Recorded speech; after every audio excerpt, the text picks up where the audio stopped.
ஒரு புறம் தேர்தல் வருகின்றது, பாஜக உங்களுடைய இந்த கலைஞர் உரிமை தொகையை முடக்க பார்க்கும். ஆகவே அதிகாலையில் ஒருவருக்கும் யாரும் அறியாமல் 5000 ரூபாய் 3 மாதங்களுக்கான கலைஞர் உரிமை தொகை. இந்த தேர்தல் பரப்புரை என்பது ஒன்றிய பாஜக எப்படி உங்களை ஏமாற்று வாக்குறுதிகளோடு வந்து சந்திக்கும். இப்ப அவங்களோட கூட்டு சேர்ந்திருக்கிறது தமிழ்நாட்டிற்கு மிகப்பெரிய துரோகத்தை செய்த அதிமுக. அந்த தமிழ் உட்பட பிற மொழிகளுக்கெல்லாம் இவர்கள் 2014 இருந்து 25 வரைக்கும் வெறும் 147 கோடி ரூபாய் தான் ஒதுக்கியிருக்காங்க ஒன்றிய அரசாங்கம். சமஸ்கிருதத்திற்கு பல ஆயிரம் கோடி ரூபாய். தமிழ்நாட்டுக்கு துரோகம் செய்தவர் ஐயா எடப்பாடி பழனிசாமி. வெறும் 2,92,000 தோசை சுடுறோம் மாத்திரம் தானே ஒரு பொண்ணு. அவ கையில இருக்க கரண்டியை பிடுங்கிட்டு அவ கையில புத்தகத்தை கொடுங்க, அவ படிச்சு மருத்துவராகட்டும் இன்ஜினியர் ஆகட்டும் வெல்லும் தமிழ் பெண்கள் என்று மகளிருக்கான ஒரு ஆட்சியை கொண்டு வந்து கல்விக்கான கதவை திறந்து விட்டவர். நண்பர்களா இருந்தா மட்டும் போதாது, அதே மாதிரி எலியும் தவளையும் காலை கட்டிட்டு நடந்து போகுது. வழியில ஒரு குட்டை வருது, அதை பார்த்த உடனே தவளை அதுல குளிச்சிருது. எலிக்கு நீந்த தெரியல, அந்த குட்டையில மூழ்கி இறந்துருது. மேல ஒரு பருந்து பார்த்துக்கிட்டே இருந்து எலி செத்து மிதப்பதை பார்த்து எலியை தூக்குது, நல்லா கிடைச்சிருச்சுன்னு. செத்த எலியோடு அந்த தவளையும் சேர்ந்து மேல போயிடுது. அந்த பருந்து யாருன்னு உங்களுக்கு ரொம்ப நல்லா தெரியும், ஒன்றிய பாஜக. அதனாலதான் இன்னைக்கு ஒளிந்து வரும் பருந்து அதை உணர்ந்து கொண்டு திருந்து என்று நம்முடைய தலைவர்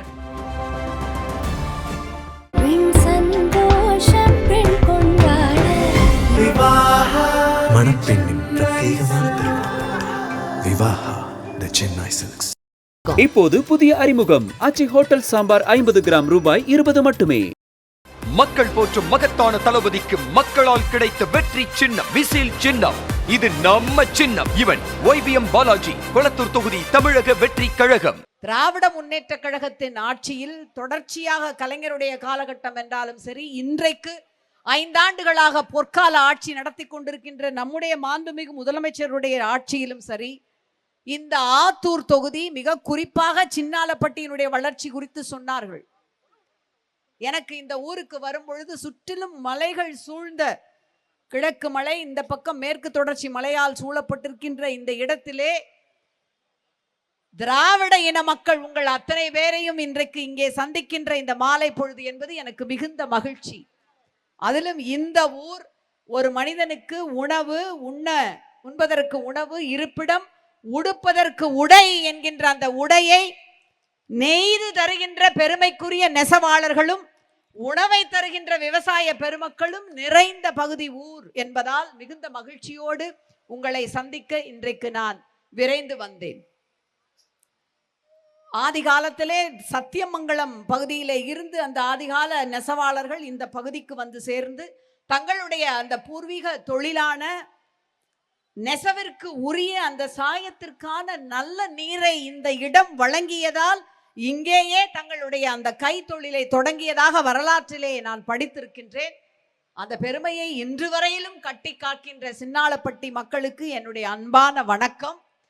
மிக குறிப்பாக இந்த பகுதிக்கு வருவதற்கு முன்பாக அந்த செய்தியை நான் பார்த்து மகிழ்வோடு வந்தேன். சட்டமன்றத்திலே பேரறிஞர் அண்ணா ஒரு முறை பேசிக் கொண்டிருக்கும் பொழுது, அதாவது விபத்துக்கள் குறித்து கேள்வி எழுப்பப்பட்டது. விபத்துக்கள் சட்டம் ஒழுங்கு குறைவினால் நடைபெறுகின்றது என்று ஒரு உறுப்பினர் சொன்னதற்கு பேரறிஞர் அண்ணா பதில் சொல்கின்றார், சமீபத்திலே கூட பம்பாயிலே ஒரு தீ விபத்து நடந்தது, அதற்கும் சட்டம் ஒழுங்கிற்கும் என்ன சம்பந்தம் என்று. உடனே கருத்திருமன் என்கின்ற அதிமுக உறுப்பினர் எழுந்து, கொட்டைப்பாக்கு பட்டுக்கோட்டைக்கு வழி எங்கே என்று கேட்டால், கொட்டைப்பாக்கு விலை என்ன என்று கேட்டால் பட்டுக்கோட்டைக்கு வழி சொல்லுகின்றார் முதலமைச்சர் என்கின்றார். பேரறிஞர் அண்ணா சொன்னாராம், உங்கள் கருத்திலே ஒன்று மாறுபாடு இருக்கின்றது, பட்டுக்கோட்டையில் தான் கொட்டைப்பாக்கு குறைந்த விலையில் விற்கும், அதற்காகத்தான் அந்த பழமொழியே வந்தது, திருத்திக் கொள்ளுங்கள் என்று சொன்னாராம். அப்படி புடவை சேலை என்றாலே, சுங்கடி சேலை புடவைகள் என்றாலே சின்னாலப்பட்டிக்குத்தான் வழி என்று சொல்லுகின்ற அந்த பெருமை மிகுந்த ஊர் இந்த ஊர். நல்ல புடவை சுங்கடி சேலை வாங்க வேண்டும், கையினால் செய்யப்பட்ட நெசவு செய்யப்பட்ட ஒன்று எங்களுக்கு வேண்டும் என்றால், பட்டு என்றால் உடனடியாக அவர்கள் வழிகாட்டுவது சின்னாலப்பட்டி தான். அந்த சிறப்புமிக்க இந்த ஊரிலே, அதிலும் குறிப்பாக ஆத்தூர் தொகுதி என்று வரும்பொழுது அதிலே இந்த தொகுதி இடம்பெற்றிருக்கின்ற இந்த தொகுதிக்கு ஆற்றிய பணிகளை எல்லாம் நான் கேட்டபொழுது, ஏன் தமிழ்நாடு தலைகுனியாது என்றால் ஆத்தூர் தொகுதிக்கு அத்தனை விஷயங்களை முதலமைச்சர் அவர்கள் அள்ளி வழங்கி இருக்கின்றார். மொத்தம் நான் எடுத்து வந்த திட்டங்கள் 26 திட்டங்கள்.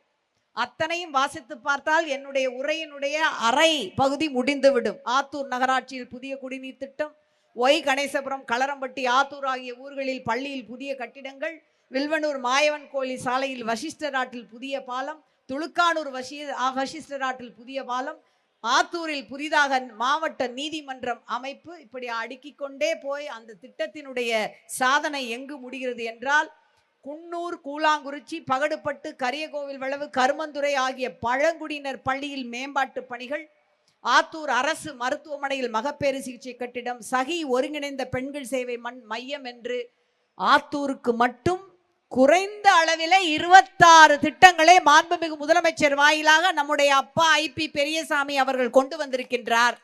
ஆகவே தலை நிமிர்ந்து நாம் திமுக காரர்கள் நடப்பது திமுக ஆட்சி. ஒன்றிய அரசாங்கம் எத்தனை பழி வாங்கினாலும் தமிழ்நாடு தலை குனியாது என்று தலை நிமிர்ந்து தமிழ்நாட்டு வாக்காளர்களை சந்திக்க வந்திருக்கின்றோம். ஐயாவை பற்றி பெருமையாக சொல்லும் பொழுது, அவர் இந்த பகுதியிலே கழகத்தின் உறுப்பினராக சேர்ந்தது மட்டுமல்ல, தொடர்ச்சியாக சட்டமன்ற உறுப்பினராக, அமைச்சராக எத்தனை திட்டங்களை கொண்டு வந்திருக்கிறார். மிக குறிப்பாக கலைஞர் கனவு இல்லத்தை பற்றி சொன்னார். கலைஞர் கனவு இல்லத்திலே தமிழ்நாடு அரசு கொடுக்கின்ற அந்த 3.5 லட்சம் ரூபாயும் நேரடியாக பயனாளிகளுக்கு வங்கி கணக்கிலே செலுத்தப்படும். இடையிலே யாருமே கிடையாது. அதனை சொல்லிவிட்டு அப்பா அவர்கள் 2-3 நாட்களுக்கு முன்பாக தமிழ்நாட்டு மக்கள் பெண்கள் எல்லாம் மிக பூரிப்போடு வங்கிக்கு படையெடுத்து சென்று 5000 ரூபாய் பெற்று வந்த அந்த காலையை பற்றி குறிப்பிட்டு சொன்னார். ஒரு கதை தான் எனக்கு நினைவிற்கு வந்தது.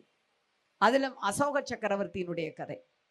அசோக சக்கரவர்த்தியை பற்றி மிக குறிப்பாக எனக்கு ஏன் இங்கே நினைவிற்கு வருகிறது என்றால், ஸ்மித் என்கின்ற வரலாற்று ஆசிரியர் 2 பேரைத்தான் பேரரசர்கள் என்று குறிப்பிடுகின்றார். இந்திய வரலாற்றை எழுதிய வரலாற்று ஆசிரியர் அக்பரையும் அசோகரையும் மட்டும்தான் பேரரசர்கள் என்று தனது புத்தகத்திலே குறிப்பிடுகின்றார்.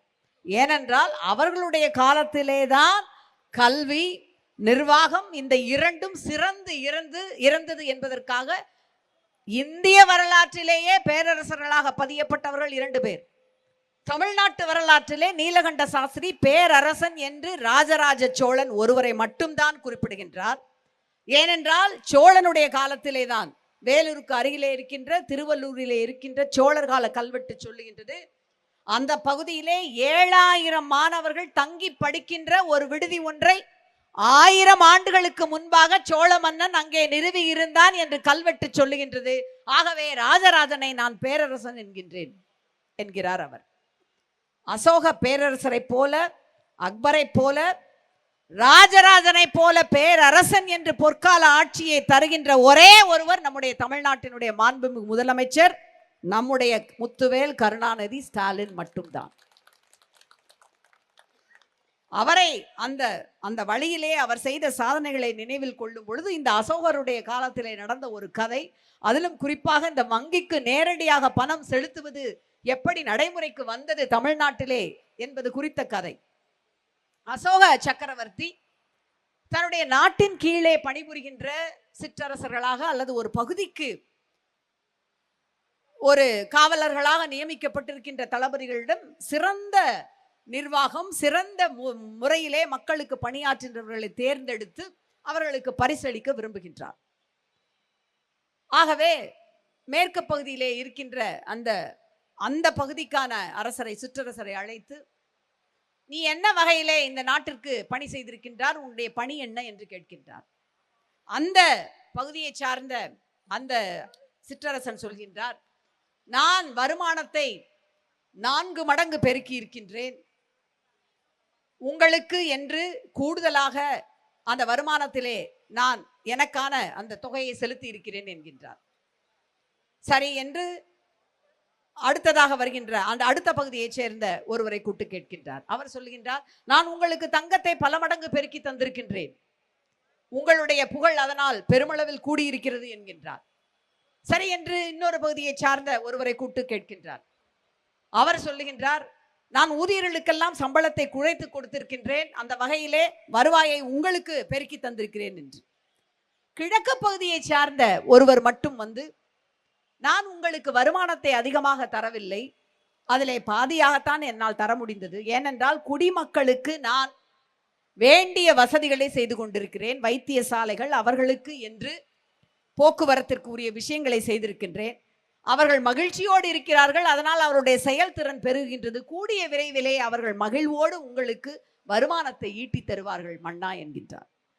அந்த கிழக்கு பகுதியை சார்ந்த தளபதிக்குத்தான் மிகச்சிறந்த நிர்வாகி என்று பரிசை தருகின்றார். அந்த வகையிலே தலைவர் கலைஞர் அவர்களிடத்தும் நம்முடைய மாண்புமிகு முதலமைச்சரிடத்தும் அந்த பரிசை பெறுவதற்கு முற்றிலும் தகுதியானவர் நம்முடைய அப்பா ஐபி அவர்கள்தான். அடுக்கி சொன்னார் அல்லவா, ஆத்தூர் தொகுதிக்கு வந்த திட்டங்கள் என்னுடைய கையிலே இருக்கின்றன, சின்னாளப்பட்டிக்கு என்ன செய்ய வேண்டும் என்பதற்கான விஷயங்களையும் அவர் இன்றைக்கு சொன்னார்.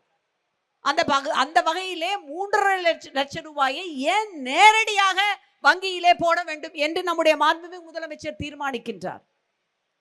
மாண்புமிகு முதலமைச்சர் முத்துவேல் கருணாநிதி ஸ்டாலின் ஒரு பொழுதும் பதவியை பெரிதாக கருதியவர் அல்ல. பேரறிஞர் அண்ணா அவருடைய வழியிலே வந்தவர். அண்ணா சொன்னார் அல்லவா, பதவி என்பது எங்களுக்கு மேலே போட்டிருக்கின்ற துண்டை போன்றது, இந்த கட்சி இடுப்பிலே கட்டி இருக்கின்ற வேட்டியை போன்றது. தெருவிலே நடந்து செல்லும் பொழுது துண்டு இல்லாமல் நாங்கள் பலமுறை நடந்து செல்லலாம், ஆனால் ஒரு பொழுதும் வேட்டி இல்லாமல் நாங்கள் நடந்து செல்ல மாட்டோம், அந்த அளவிற்கு கட்சி தான் எங்களுக்கு முக்கியம் என்று சொன்னார் அல்லவா. அதன்படி நடப்பவர் இன்றைக்கு முதலமைச்சராக இருக்கின்றார். முதலமைச்சர் பதவி பொறுப்பு குறித்தும் பேரறிஞர் அண்ணா சொல்லி இருக்கின்றார், இந்த பதவி பொறுப்பு என்பது என்னுடைய விரலிலே இருக்கின்ற வைர மோதிரத்தை போல, முதலமைச்சர் பொறுப்பு வருகின்றது வைர மோதிரத்தை போல நாங்கள் அணிந்து கொள்வோம், அதனை பத்திரமாகவும் வைத்திருப்போம், அதனை எப்படி நாங்கள் கொண்டு செலுத்துவது என்பது எனக்கு தெரியும். அந்த பொறுப்பு வந்துவிட்டது, வைர மோதிரம் கிடைத்திருக்கிறது என்பதற்காக கைகளிலே அணிந்து கொண்டு அங்கும் இங்கும் அதனை சொல்லி காட்டி பகட்டாக திரிய மாட்டோம் என்று சொன்னார். பொறுப்போடு நடந்து கொள்வோம் என்று சொன்னார். அதனை நினைவில் கொண்டு இந்த கலைஞர் கனவு இல்ல திட்டம் என்கின்ற ஒரு பேச்சு அதிகாரிகள் வழியாக வரும் பொழுது நம்முடைய தளபதி ஒரு கதையை நினைவுறுகிறார்களாம். ஏனென்றால் இதற்கு முன்பாக எல்லாம் நேரடியாக பயனாளிகளிடம் சென்று அந்த பணத்தை கொண்டு சென்று செலுத்துவது என்பது நடைமுறையில் இல்லை. ஃப்ரெடரிக் என்ற ஒரு மன்னன், அவனும் தன்னுடைய மந்திரியிடம் ஆலோசனை கேட்கின்றான், மக்களுக்கு நல்ல திட்டங்களை கொண்டு சென்று சேர்க்க வேண்டும் என்று நான் விரும்புகின்றேன், எந்த வகையிலே அதனை கொண்டு சென்று சேர்க்கலாம் என்று. அப்பொழுது அவனுடைய அருகிலே அமர்ந்திருக்கின்ற ஒரு 5-6 மந்திரிகள் கூட இருக்கிறார்கள். அவருக்கு ஆலோசனை சொல்வதற்காக ஒரு மந்திரி ஒரு மிகப்பெரிய ஐஸ் கட்டியை எடுத்து வர சொல்கின்றார். அந்த ஐஸ் கட்டியை ஒவ்வொரு மந்திரி வசமாக கொடுத்து விடுகின்றார். ஒவ்வொருவரிடமும் அந்த ஐஸ் கட்டி கரைந்து நிர்வாக ரீதியாக இந்த பக்கத்தில் வரும் பொழுது 2 துளிகள் மட்டும்தான் மிஞ்சி இருக்கின்றன. மன்னன் புரிந்து கொண்டு நேரடியாக மக்களுக்கு சென்று சேர வேண்டும் என்றால், மக்களுடைய நலனில் அக்கறை இருக்க வேண்டும் என்றால், அவருடைய வங்கி கணக்கிற்கு பணம் கொண்டு சென்று சேர்க்க வேண்டும் என்ற அந்த முறையிலே கனவு இல்லத்தை கொண்டு வந்து 3.5 லட்சம் ரூபாயையும் உங்களுக்கு, நீங்கள் வீடு கட்ட விரும்பினால் உங்கள் வங்கி கணக்குக்கு வரும், நீங்கள் விரும்பிய வகையில் நீங்கள் அந்த வீட்டை கட்டிக்கொள்ளலாம். அதுபோலத்தான் புரட்சிகரமாக ஒரு புறம் தேர்தல் வருகின்றது, பாஜக உங்களுடைய இந்த கலைஞர் உரிமை தொகையை முடக்க பார்க்கும். சமீபத்திலே கூட அஸ்வினி உபாத்தியாயா என்கின்ற ஒரு வழக்குரைஞர் இதை எதிர்த்து சுப்ரீம் கோர்ட்டிற்கு செல்வதாக செய்தி வந்தது.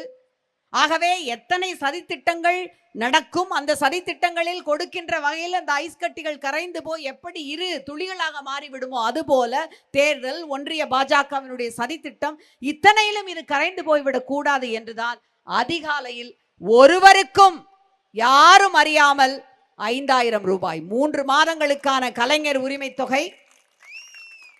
அந்த உரிமை தொகை என்கின்ற வார்த்தையை நினைத்து பாருங்கள். தந்தை பெரியாரை நாம் அனைவரும் தந்தை என்கின்றோம்.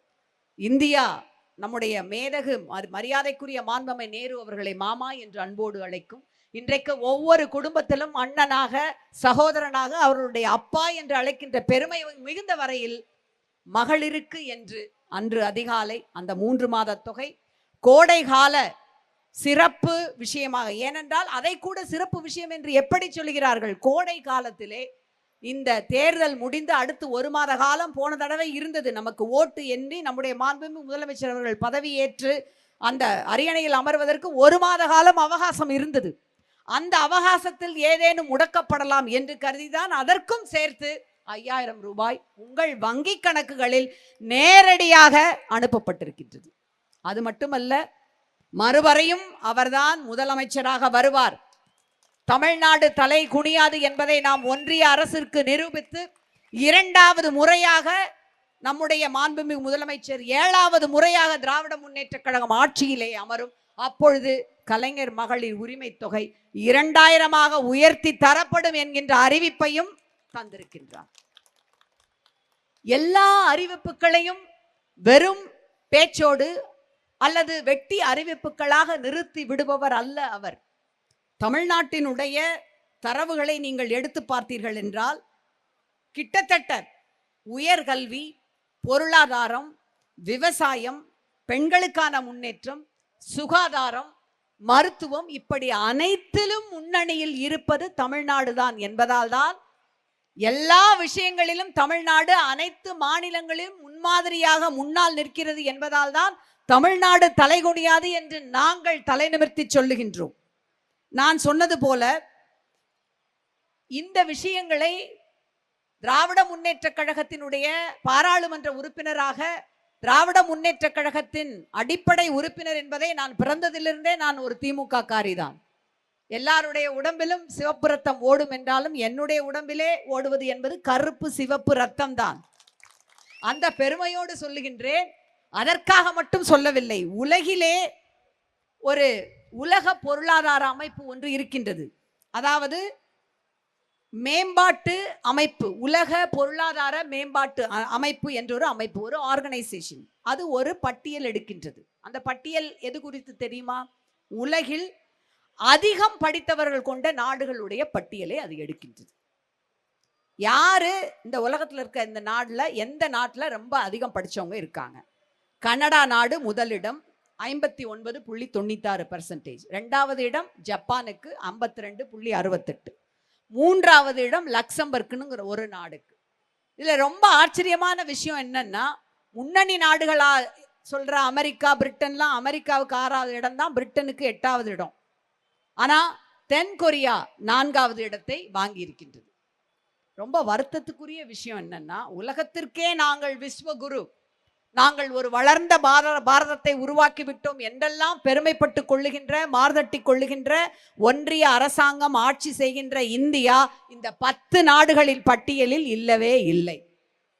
ஏனென்றால் உயர்கல்வியில இந்தியாவினுடைய அந்த சதவிகிதம் 20.4 தான். ஆனால் முத்துவேல் கருணாநிதி ஸ்டாலின் ஆட்சி செய்கிற தமிழ்நாட்டில் தேசிய சராசரியை தாண்டி 76% மக்கள் உயர்கல்வி பெற்றிருக்கிறார்கள். எப்படி சாத்தியம்? இங்கே வாசித்தேன் அல்லவா, பழங்குடியினருக்கான பள்ளிகள். உங்களுடைய பணியிலே அக்கறை கொண்டு ஒவ்வொரு முறையும் உங்களுடைய தேவைகளை நம்முடைய தலைவர் கலைஞரிடமும் முதலமைச்சரிடமும் சொல்லி பள்ளி கட்டிடம், மருத்துவமனைகள், இன்றைக்கு சொன்னார் அல்லவா, வெகு விரைவிலேயே சீக்கிரம் மிக பெரியதொரு மருத்துவமனை வரும் என்றெல்லாம் சொல்லி ஒவ்வொரு பகுதியையும் முன்னேற்றி காட்டிக் கொண்டிருக்கின்ற தலைவர்கள். இவர்களால் தான் இது சாத்தியப்படுகின்றது. அதுலேயும் இங்கே நிறைய அம்மாமார்கள், பாதி பேர் பார்க்குறதுக்கு என்னுடைய அம்மத்தா, என்னுடைய சின்னம்மா, அக்காமார் இருக்கிறீங்க, பிள்ளைங்க வயசுலையும் இருப்பீங்க, நிறைய வந்திருக்கிறீங்க.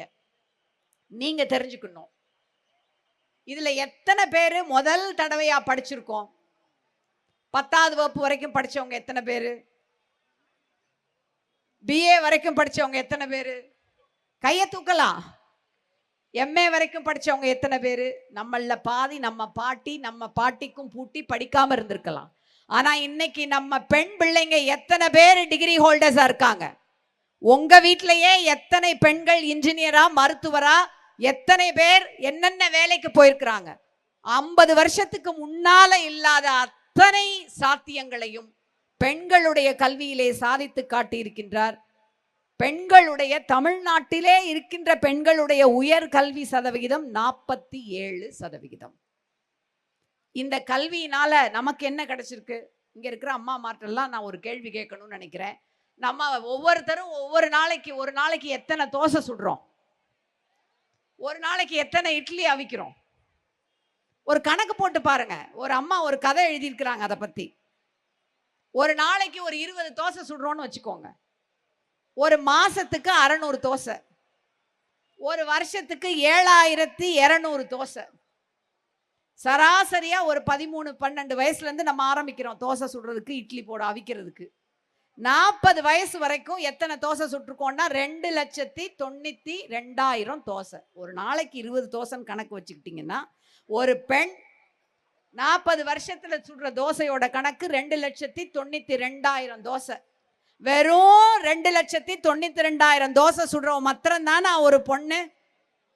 அவ கையில இருக்க கரண்டியை பிடுங்கிட்டு அவ கையில புத்தகத்தை கொடுங்க, அவ படிச்சு மருத்துவராகட்டும் இன்ஜினியர் ஆகட்டும் வெல்லும் தமிழ் பெண்கள் என்று மகளிருக்கான ஒரு ஆட்சியை கொண்டு வந்து கல்விக்கான கதவை திறந்து விட்டவர் நம்முடைய முத்தமிழறிஞர் தலைவர் கலைஞர். இப்ப விடியல் பயணம், விடியல் பயணம்னு பேரு. அதுக்கு பேரு கட்டணமில்லா பயணமோ இலவச பயணமோ கிடையாது. பெண்கள் விடுதலை பெற்று நம்ம அம்மா வீட்டுக்கு போகணும்னு நினைக்கிறோம், நம்ம அண்ணன் தம்பியை போய் பார்த்துட்டு வரணும்னு நினைக்கிறோம், நம்ம பொண்ணு வீட்டுக்கு போகணும்னு நினைக்கிறோம். மாச செலவுக்கு நம்ம வீட்டுக்காரர்கிட்ட போய் நிக்க வேணாம், மகன் கையை எதிர்பார்க்க வேணாம். அதற்காக உங்களுக்கு உரிமை தொகை என்றாலும் பஸ் போக்குவரத்திற்கு என்று நீங்கள் யார் கையையும் எதிர்பார்க்காமல் யாரிடமும் சென்று வரலாம் என்றுதான் விடியல் பயணம். அதற்கான பெயரும் இலவச பயணமோ கட்டணமில்லா பயணமோ அல்ல, பெண்களுக்கு விடியல் கொடுக்கின்ற பயணம் விடியல் பயணம். ஒரு 2 பேர் அதை பத்தி சொல்றதை நீங்க கேளுங்க. புவனேஸ்வரின்னு ஒரு அம்மா ஊட்டியில காந்தல் பகுதியில் இருக்காங்க. அவங்க இந்த விடியல் பயணத்தினால அவங்க சொல்றாங்க, நான் ஊட்டியில என்னுடைய வேலைக்கு போயிட்டு வர்றதுக்காக தினம் செலவழிக்கிற ரூபா 30, இப்ப மாசம் அந்த தொகை எனக்கு மிச்சமாகுது, என்னோட மருந்து செலவை நான் பார்த்துக்கிறேன். இன்னொரு அம்மா சுகந்தின்னு குன்னூர்ல இருந்து சொல்றாங்க, குன்னூர்ல இருந்து நான் ஊட்டிக்கு டெய்லர் ஷாப்புக்கு போயிட்டு வரேன், தினமும் 40 ரூபா கொடுத்துட்டு இருந்தேன், இப்ப அத்தனையும் மிச்சம், அத்தனையும் என்னுடைய குழந்தைகளுக்கு சேமிக்கிறேன்னு என்று சொல்றாங்க. இப்ப பெண்களாகிய உங்களுக்கு இது எவ்வளவு பெரிய தன்னம்பிக்கையை தருது. ஒரு ரேடியோல செய்தி வாசிக்கிற ஒரு அம்மா இருக்காங்க, அவங்க எப்பயுமே நேர்த்தியா ட்ரெஸ் பண்ணிட்டு போவாங்க. நேர்த்தியானா ரொம்ப பாக்குறதுக்கு அவங்களுக்கு பிடித்த வகையில. அப்போ ஒருத்தர் அந்த அம்மாவை பார்த்து கேட்குறாங்க, என்ன உங்க குரல் மட்டும்தானே ரேடியோவில் கேட்குது, நீங்க எதுக்கு நல்ல நீட்டா சேலையெல்லாம் கட்டி வரணும்னு நினைக்கிறீங்க, கோட் சூட்டெல்லாம் போட்டு, உங்க குரல் தானே கேட்குதுன்னு. அந்த அம்மா பதில் சொல்லாம சிரிச்சுட்டு பேசாம விட்டுறாங்க. அவங்கள தொலைக்காட்சியில செய்தி வாசிக்க சொல்றாங்க. அந்த அம்மா உடனே போய் அவங்க போடுற ஷூக்கு சாக்ஸு எல்லாம் வாங்கிட்டு வர்றாங்க. அப்பையும் கேட்குறாங்க, சாக்ஸுங்கிறது ஷூக்குள்ள போடுறதானே, நீங்க உட்காந்தானே செய்தி வாசிக்க போறீங்க, எதுக்காக நீங்க போய் புதுசா உடைகள் வாங்குறீங்கன்னு.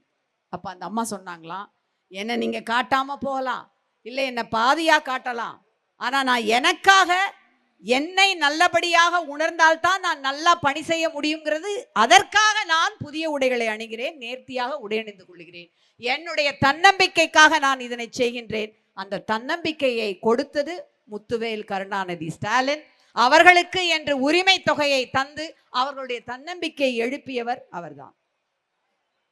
இன்னும் ஒரு 2 கதையோட என்னுடைய உரையை முடிக்கலாம் நினைக்கிறேன்.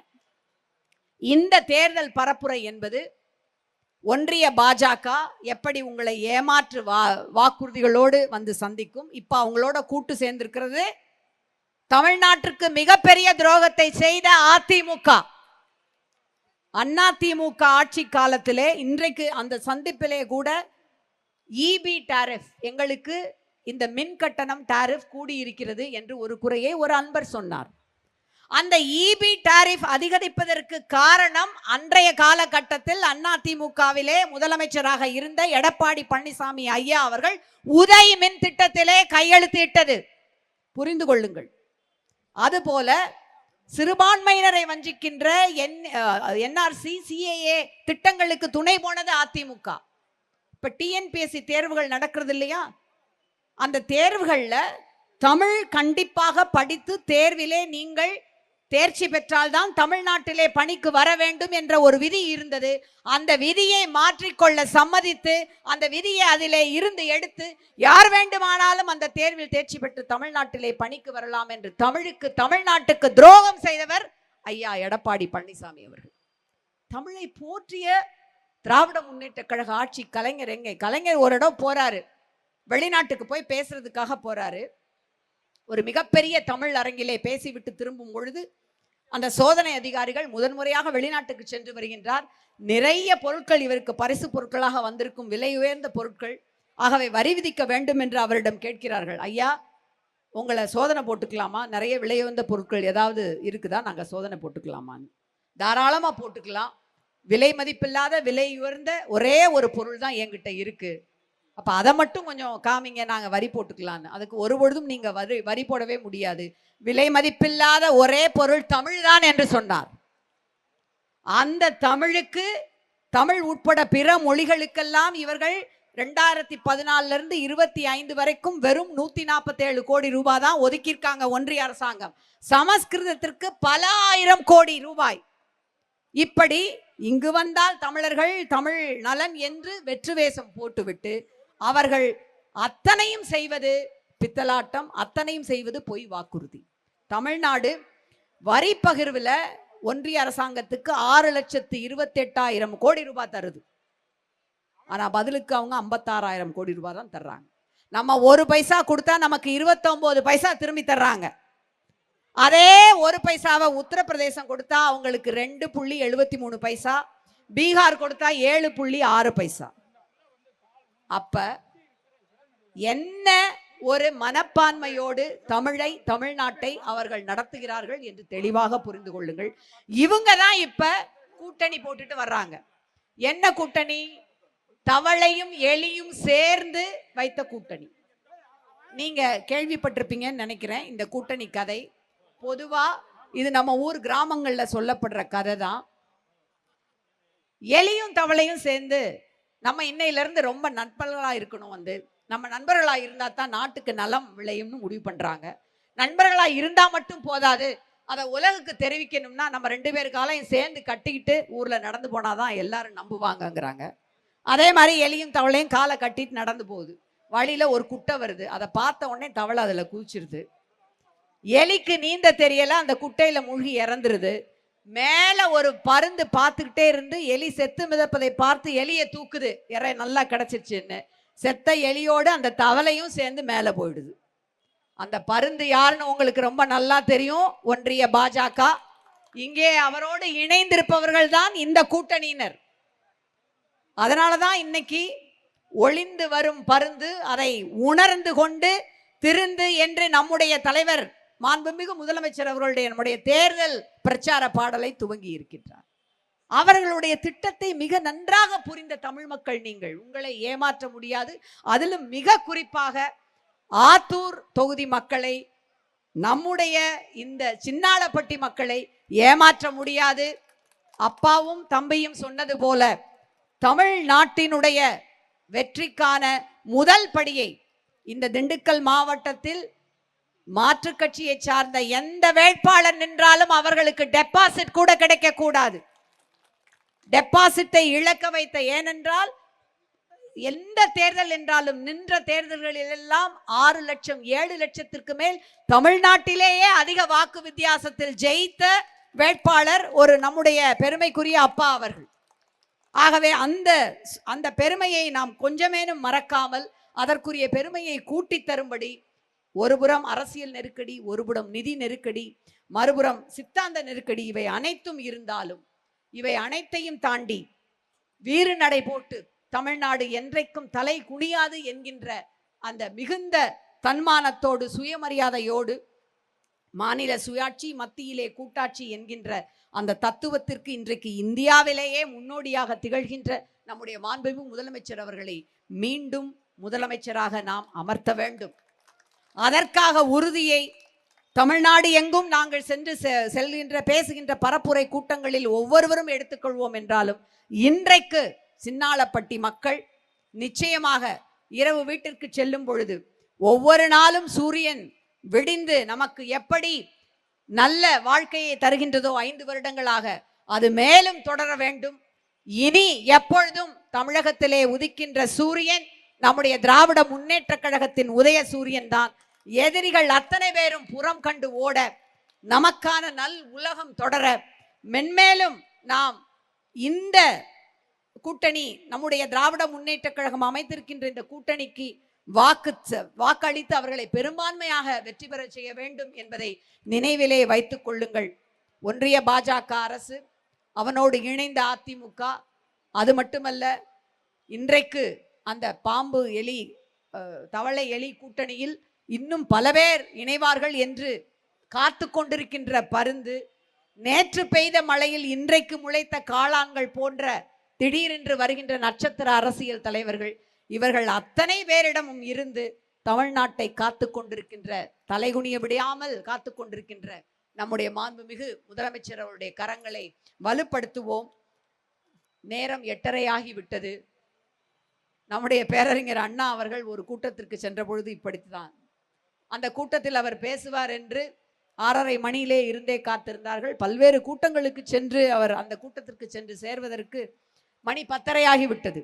ஆனாலும் மக்கள் காத்திருந்தார்கள். அண்ணா தன்னுடைய உரையை இப்படி ஆரம்பித்தார். மணியோ 10:30,